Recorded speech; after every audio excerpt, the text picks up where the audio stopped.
ഞാൻ പോയ ശേഷം അദ്ദേഹം പ്രസംഗിച്ചത് ഭാരതാംബയെ നിങ്ങൾ പൂജിക്കണം, ബഹുമാനിക്കണം, തൊഴുകണം എന്നൊക്കെ പറഞ്ഞ് പ്രസംഗിച്ചതാണ് പത്രത്തിലൂടെ വായിച്ചത്. അപ്പോൾ ഈ കേന്ദ്ര ഗവൺമെന്റ് NCERT പാഠപുസ്തകങ്ങളിലെ ചരിത്രങ്ങൾ മാറ്റി എഴുതിക്കൊണ്ടിരിക്കുകയാണല്ലോ. കാരണം ചരിത്രം പഠിക്കാൻ പാടില്ല കുട്ടികൾ, മഹാത്മാഗാന്ധിയെ കുട്ടികളെ പഠിക്കാൻ പാടില്ല, ഗുജറാത്ത് കലാപം പഠിക്കാൻ പാടില്ല, മുഗൾ രാജവംശക്കാരുടെ കാര്യങ്ങൾ പഠിക്കാൻ പാടില്ല.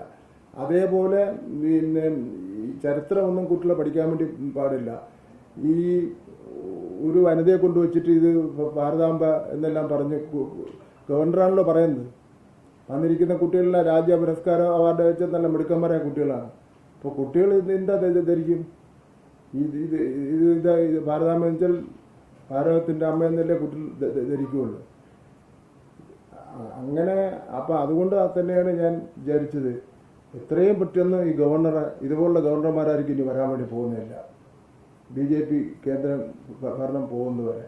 അപ്പോൾ ഗവർണറുടെ അധികാരങ്ങളും ഗവർണർ ആരാണെന്നും ഇക്കാര്യങ്ങൾ പഠിപ്പിക്കാൻ വേണ്ടി തീരുമാനിച്ചു.